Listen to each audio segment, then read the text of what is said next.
So we have Andrea Holmes today. She's going to share with us her creative journey. You may know her as the Bird Lady. She's a muralist and a painter, and she loves birds. So she's going to tell us more about her journey. So please welcome Andrea Holmes.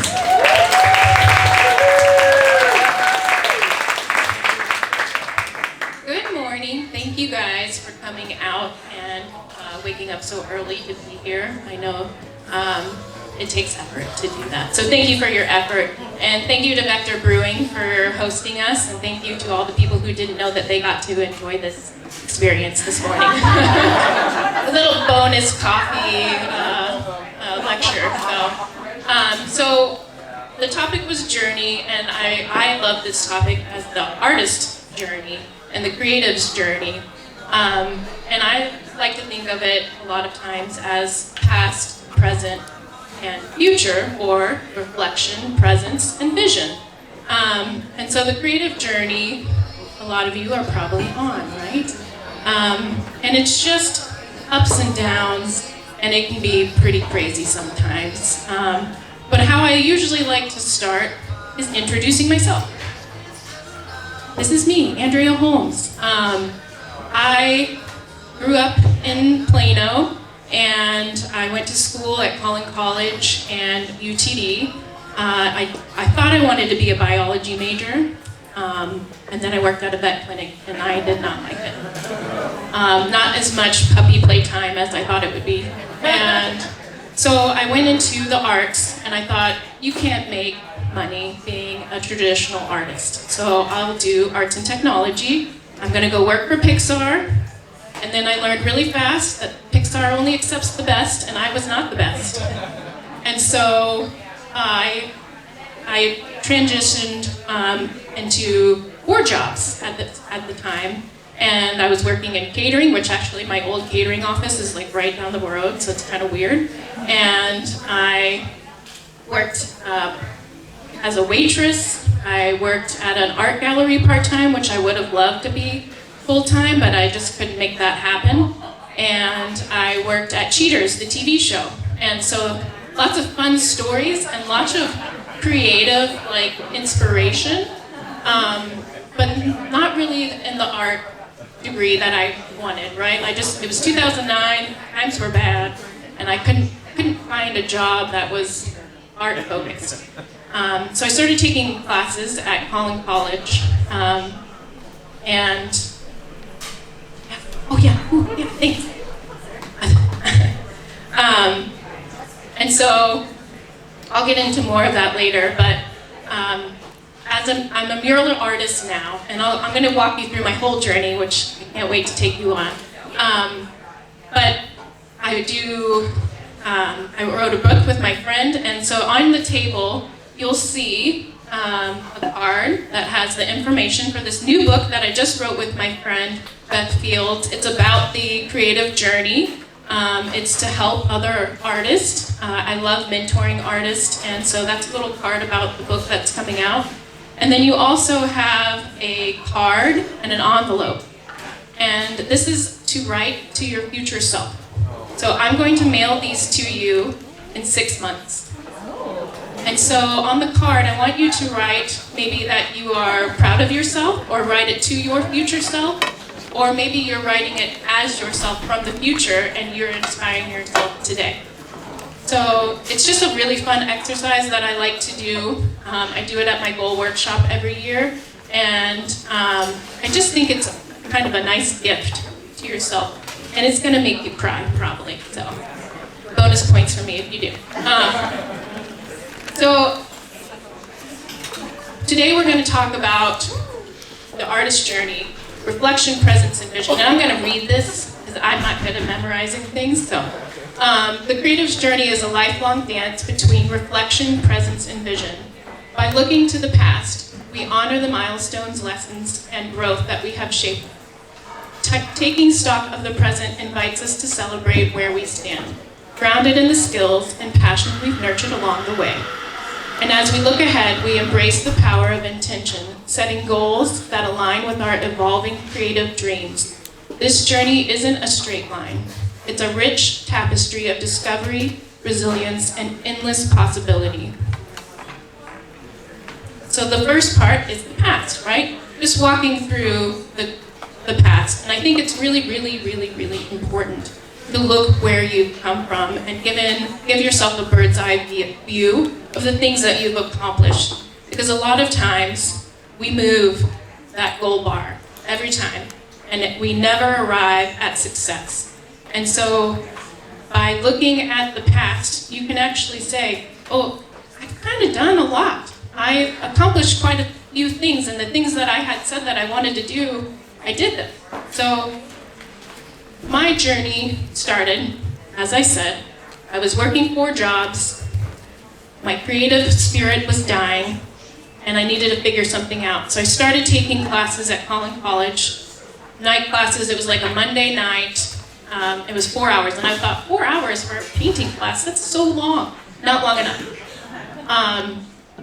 But I really started to enjoy it, and there was a project that was paint a series of 10, create a body of work, and this is the first time that I had a professor actually make you think about what you're going to do with your art, instead of just like it's a project and then you've drawn a shape with shadows and things, and then that's it. So this was creating a body of work, and I did birds, 10 Texas birds, and I hate painting backgrounds, and so I did them on patterned paper. And I started in my kitchen, and so I would take over my kitchen table, and my paintings at the time were small. These were 10 by 10 paintings, and I really liked painting the birds, and it got a really good response. And so I decided to paint more birds. Then in 2014, I decided to do my first art festival. And it was Arts in Bloom in McKinney, and at the time, that festival was, you just got assigned to a business, and you put your table up. I had my art just propped up on the table, and nothing special. But people, it was just really nice to get out and talk to people and see people reacting to your artwork in real time versus like on social media where you don't, you get a like, which is, we all want those likes, but it was great having conversations with people and them enjoying it. And so it really made me think, hey, maybe I can make money doing, art festivals and things. And I started taking pet portraits. I took a few other kinds of commissions. I started in 2014. I left my catering job and I left all my other jobs and started working at an art gallery in downtown McKinney. I learned how to do framing, I learned how to do the printers, I was working with other artists, I could see like how to price art, how to market it, and so it was really valuable to me as an artist to work in an art gallery and learn all the ways to make prints and just the whole process of being an artist. And that's where I met some really wonderful people, and I worked in downtown McKinney, and then I started seeing other people in downtown and meeting people in businesses, and I networked. And that was probably one of the most important things that I could have done, is build my network as an artist, because later on it would come into play. 2016, I had my daughter, Evelyn. She was born, I was in labor my full birthday, and then she was born the next day. And I started working part-time because you're a mom, you know that it's like, do I work to pay to put her in daycare, or do I, stay home? And so I decided to stay home, and but I started painting more, and so it was like the nap time painting sessions where you're like, do I have 30 minutes or 2 hours? I don't know, so let's go. You're just like, you really didn't have the choice to be like, I don't know what I'm gonna do, because otherwise it wouldn't get done. So it was like, this is the time that you have to paint, like let's get it done. So, and I think that actually helped me build my work ethic to like this, these are the times you have to paint and you really need to get in there and do it. And then in 2017, the art gallery closed. And there was family business. They got divorced. It was ugly. But I decided to try being an artist full time. And I did upgrade my display. So I didn't have a tent yet, but like I had better tables and shelves, and so it really built up. And then I also started developing my bird series some more, and I wanted to do 100 birds. That was the goal.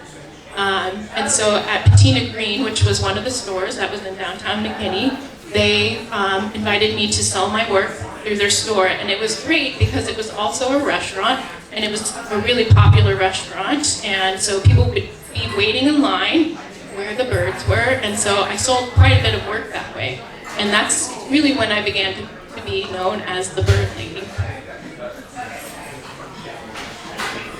In 2018, being a mother is hard, and I needed to get out of the house before I went crazy. So I was like, I had 4 jobs, I'm catering, I'm doing weddings, I'm a server, like, you're talking to people. Then you're at home and you're like, okay, kid, what do you want to do? So I needed to get out of the house and have some time to myself. So there was a hat shop in downtown McKinney again, another person that I knew. And in the back of her shop, she had some studio space. And so I was able to rent out some studio space, which is up there. And I was able to use it as my studio and paint there. And it was great. I loved being downtown again. Probably spent way too much money on coffee and food while I was there. But it also made me feel more professional to have a studio outside of my home and have a place to invite customers and display my work. I also started teaching painting classes and doing workshops, so that's actually when I started doing my goal workshop that I host every year. But I went to a flower painting workshop, and it was in a farm in Mansfield, and I was curious, how do you teach a painting class? What's involved? And so I went to one, and I was like, I could do this. And so I had a friend who had a goat farm, and so I bought all the supplies, tables, chairs, easels, all that stuff, and went out to their farm, and for an hour, you got to play with the baby goat, and you got to eat goat cheese and try their soaps and lotions and things, and then we did a 1-hour painting, and I sold it as a whole experience. And it was $100, and then, 24 seats, and so that was like $2,400. That was pretty good. I was like, hey, yeah. And I did that at a llama farm too, and I started hosting classes in downtown McKinney with some of the businesses. I also did a fun one that was like still life paint nights, where I set up the still life, and you got to, you can bring your own supplies, or I would supply what you needed, and that was really fun, and I kept those prices really low just because it was more community driven. So as you can tell, I'm starting to try everything as an artist, like what makes money, what makes sense, and what can I do? So then I finished my 100 bird series, and that felt so good. We had a big party at Patina Green, and it was just really cool to actually finish something. So it was 10 Texas birds. I did a bird from every state, and then I just finished out with birds from all over the world. And so just to create a whole body of work, and it's just cool to talk about when you have something like that. Like it makes you sound like you're doing something. But yeah, that was like a big thing in my journey. So in 2019, I moved to a bigger studio. The hat shop, they raised the rent on her, and so she was moving, and she actually moved into the same location as I did. But I moved into the cotton mill, and I loved this studio. It's so beautiful. Look at this light. It's like coming in. It's the north-facing light, and it's diffused with these glass bricks, and it had beautiful wood floors. And that place was my sanctuary. I loved that studio so much. And so I also started Birdtober, which is a daily art challenge in October. I wanted to participate in Inktober, but I wanted to do birds, and there was no prompt list, and so I made one. And then a lot of people joined in on it, and that was really cool. And so now this is going to be the 7th year that I host Birdtober. And people from all over the world participate. Sometimes there's like 18,000 hashtags in that field. So and it's really cool because I do send a sticker and a postcard to you if you finish. And so mailing out these prizes to people all over the world. I usually create a list of where people are participating from. So it's really pretty neat that it's a worldwide challenge and that people enjoy it from all over the place, and people love birds, and I really love seeing birds too. But then doing it, I was like, oh, wow, people are really good artists, and am I oversaturating the market by hosting this challenge? But what I've learned is that there's room for all kinds of artists, and that I liked meeting other people through Instagram and things. Like there's some Instagram friends that became real life friends.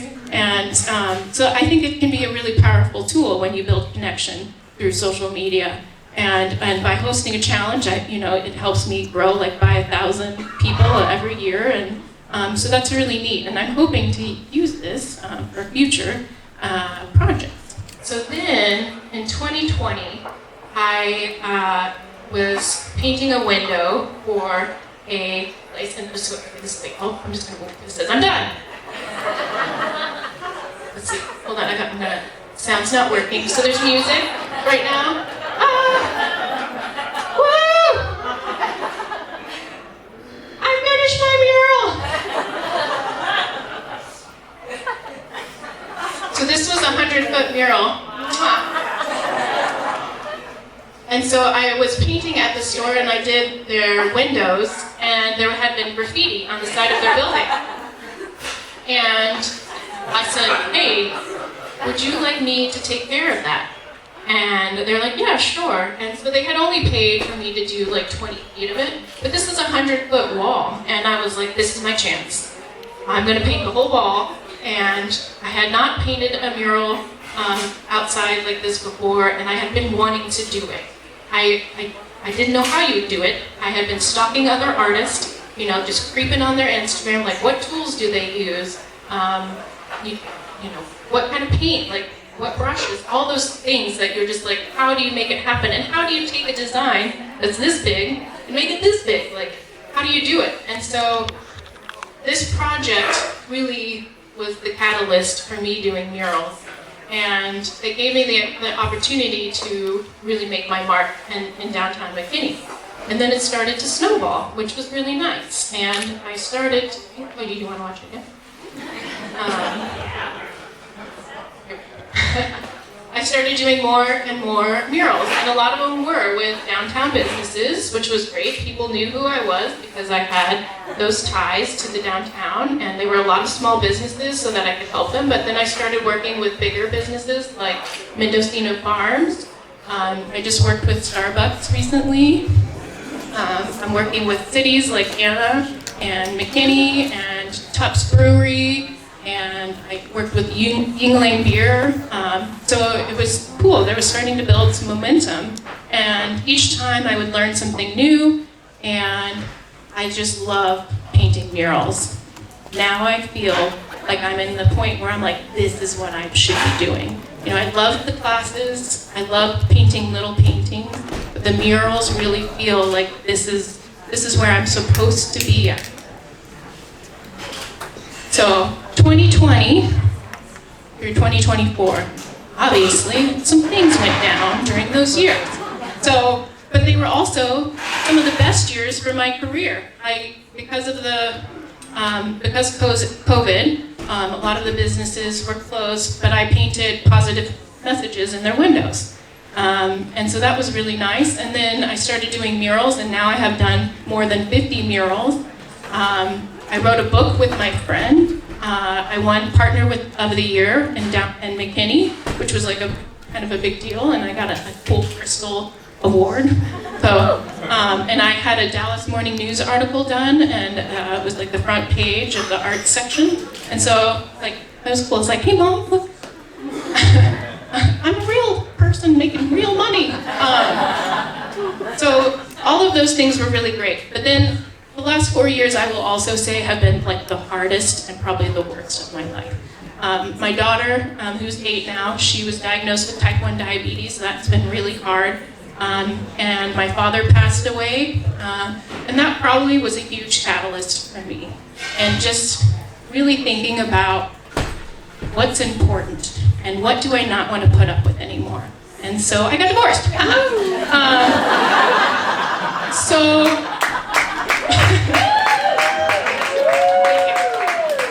That is the right reaction. Which also, I moved to downtown McKinney. I had been living in Anna, but McKinney was my place. Like, that's where all of my people were, and I really wanted to live there, and I just, when you're in the thick of things, you just can't see how things are gonna work out. And I thought I was gonna be living in my big, white, creepy van, but I'm not. So that's really great. I found a wonderful house in downtown McKinney. It's right by pickleball courts, and I have the most wonderful neighbors. But I did have to close my studio at the cotton mill, which was really sad, but I think it was the right move because now that I'm painting murals, I don't really spend a lot of time in the studio. So, and what's nice is that my little house, it does have an addition, and it's my studio, and it has a shed that's perfect for all of my scaffolding and things like that. So things did work out, but I couldn't see it when I was in it. So it was just the one steps, right? When you're on your journey, it is hard sometimes. And a lot of times you'll see other artists and I'm like, damn, they are killing it. And you get that kind of imposter syndrome, but you're also that comparison. But what you don't realize is your backpack of life is probably, you've got some shit in your backpack, right? So you're carrying it and you're like, that's heavy. And sometimes you're like, life can get really heavy sometimes. And so I've learned to give myself grace because nobody's harder than myself to me. And that's probably the same for a lot of you, right? Nobody's being rude to you. Your friends are probably encouraging you and not saying these awful things. You might have some of them, cut them loose. But I really did. I did go through some pruning in my life. So it was time to take those scissors, take out the people that are negative, and then also work on my self-talk. And but I am a really positive, encouraging person to everybody else. It's okay. So right now, what we're working on, just gonna go back. I am working on a 100-bird mural series called Wings Across the World. And so I'm taking the inspiration from my painting series, doing 10 Texas murals, then one in every state and one across the world. So I started in McKinney, which seemed only natural to do a house home, that made sense. And then at the cotton mill, which is where my studio was, I did these barn owls. And then Hawaii called, which was amazing. And they had seen my project on Instagram, and they invited me to come paint, and they paid for everything and hosted me in their Airbnb, and I got to take Vaughn with me, and he assisted, he painted this, and they supplied everything. It was like I won the lottery. It just felt like after all those hard things that I had been through, it was just really amazing to do that project, and it was very spiritual and amazing and beautiful, so I just can't thank the universe enough for that one. And my hard work. Let's not forget that. So currently, I'm working on Wings of Hearst. So this is my 4th wall in the series. It's going to be some barn swallows, so if you stay tuned on my Instagram, I'll be talking about that. I also started the Bird of the Month Club, which is a postcard and sticker club. Every month I send out a new sticker and postcard to you, and this helps support the 100-bird mural project. And so it's really fun. I'll use the images and things from my murals or paintings, and it's just a fun way to stay connected to people. And then you get mail every month, and that feels special. It's a big thing. I'm kind of big on mail, right? It just feels nice to get those little letters and get a prize. Do you remember that when you're little, you get things in the mail? I also am doing 60-second bad portraits with Vaughn, and that's been something really fun that started last year. And so we've done that with Creative Mornings a couple times and done it at events. And so that's just a really fun where we just do literally 60 seconds of a drawing of you at an event. But it's fun, and it says it's bad, so the expectations are very low. But they really turn out kind of nice, and it's fun.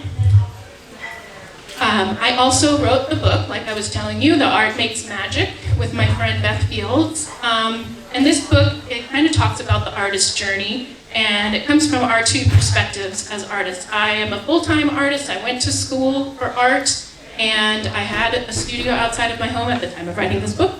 And then she has a full-time job, and her studio's at home, and she didn't go to art school. And so we talk about the pros and cons of, what those are both like.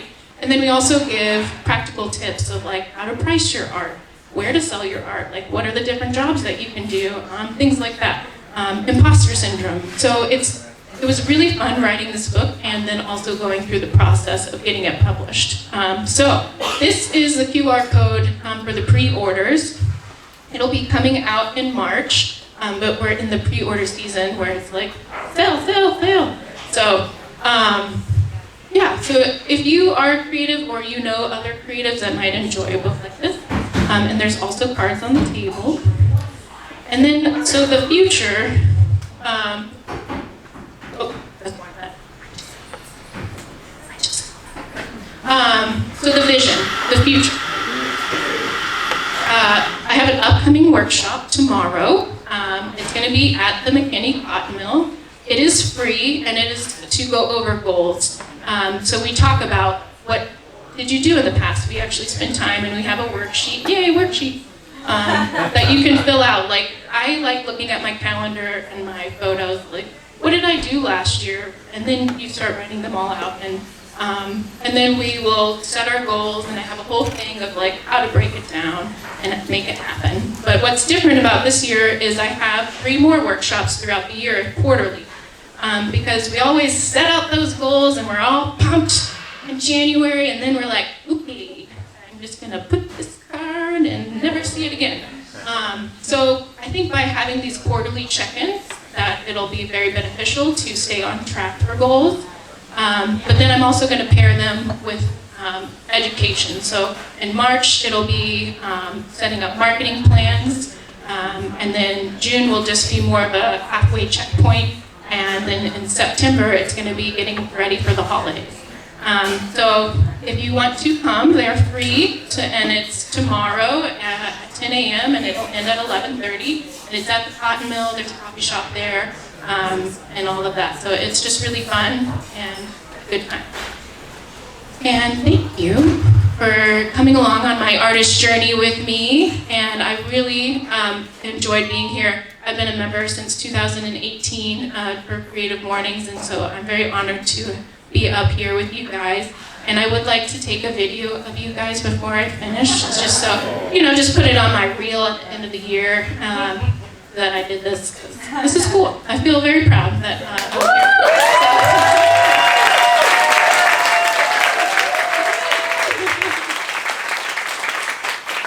Thank you. We got 10 minutes. Look for questions. Yes. How long were you in Hawaii? 10 days was the trip. 8 days was how long we were actually there. And then I only painted for 4 days. And then so the rest of the 4 days we got to play. So that was really cool. Actually wanted to say your daughter is type 1. My daughter is type 1, started a business to provide information, counseling, community for anybody with type 1. Oh, So awesome. it's called Type 1 Together. Type 1 Together. She has podcasts and master classes for parents of I'll write that down. type 1. So, Type 1 together. Okay, cool. Thank you. Hi, first of all, thank you so much. I live near McKinney downtown, and your mural has been tremendous, support during that hard times and good times. Thank you. So my question is thank you for sharing your life journey. I was wondering, as you paint birds, how does your art evolve with you or change with you? I'd love to hear that. Yes, so I have painted birds is almost always the subject, and I usually try to sneak birds in whenever I can.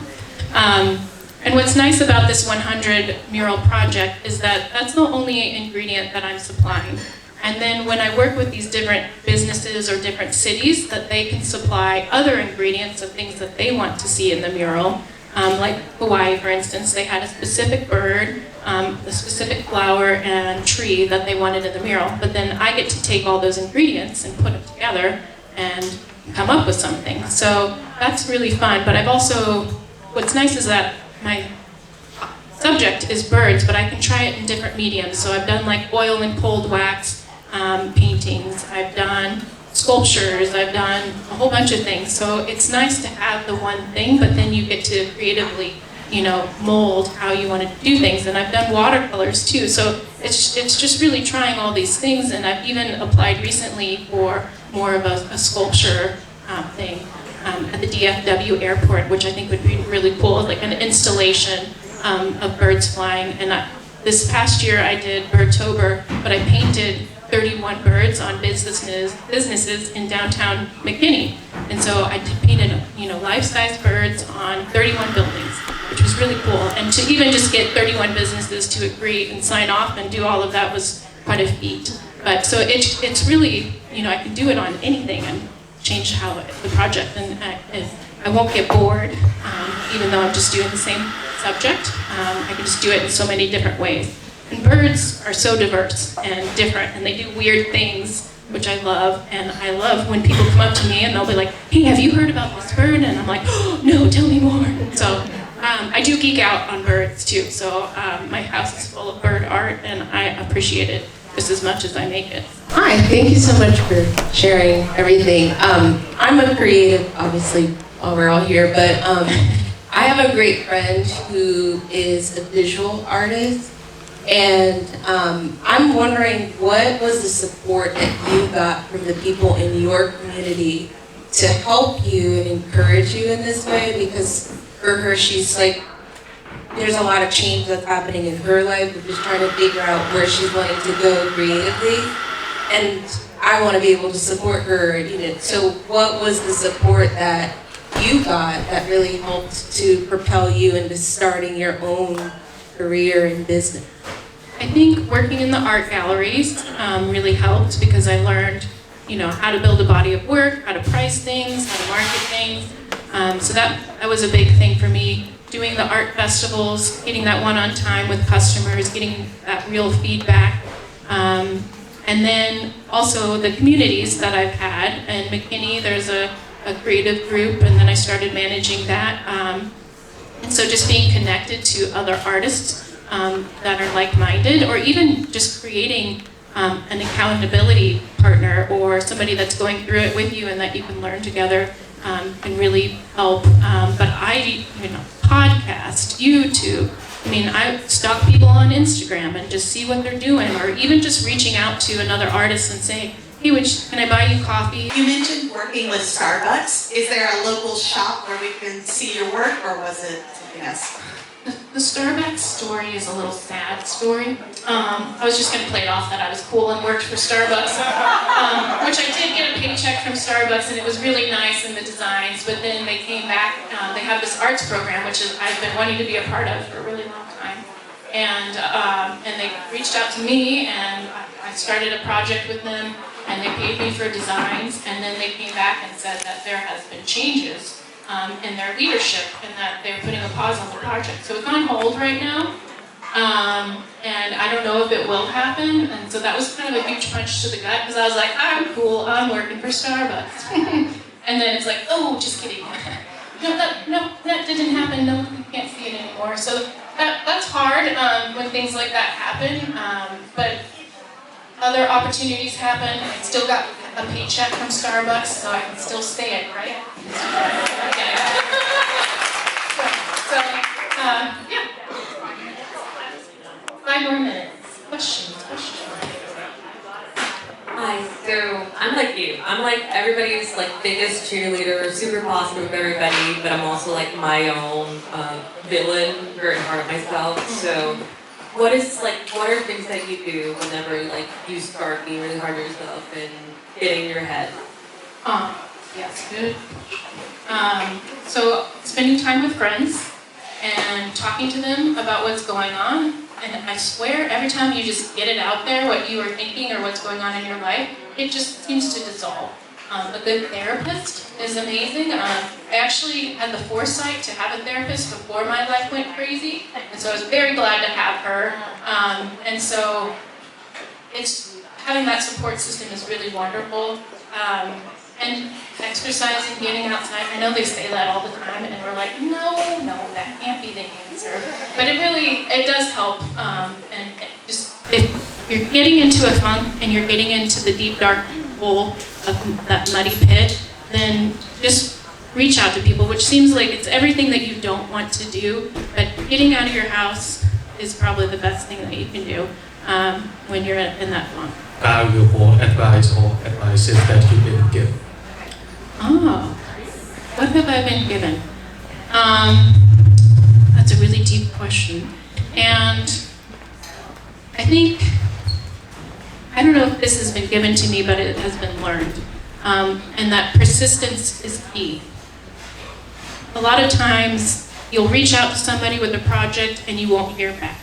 But that doesn't mean no. So keep reaching out and keep trying. So even if you do hear a no, apply again.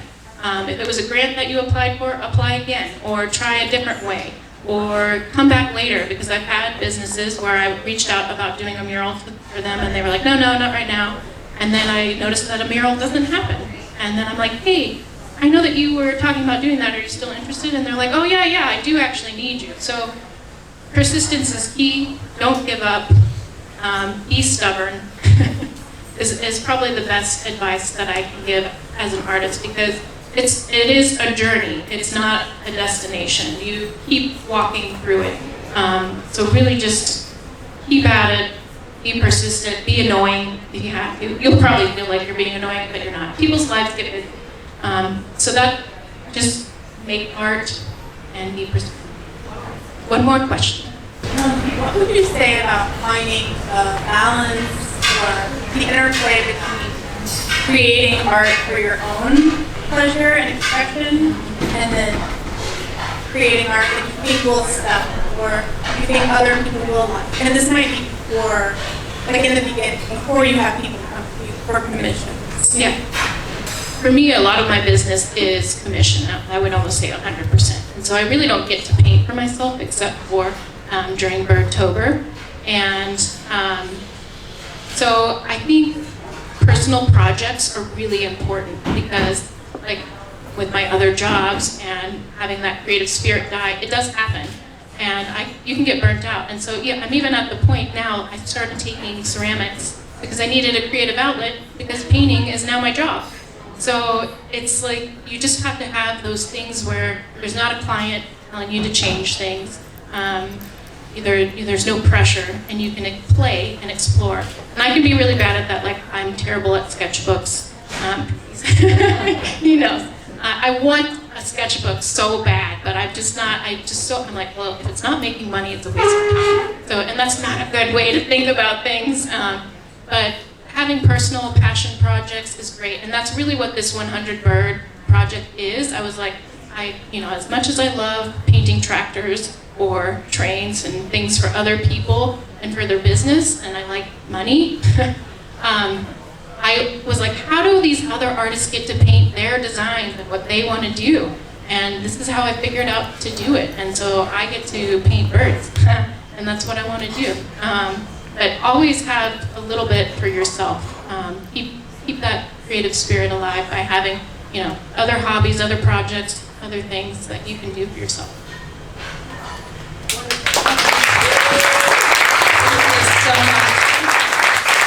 Thank you so much for sharing such an inspiring journey, Andrea. Please follow her if you have any more questions. Connect with her, please. And if you want to stay afterwards, you can ask her more questions. So.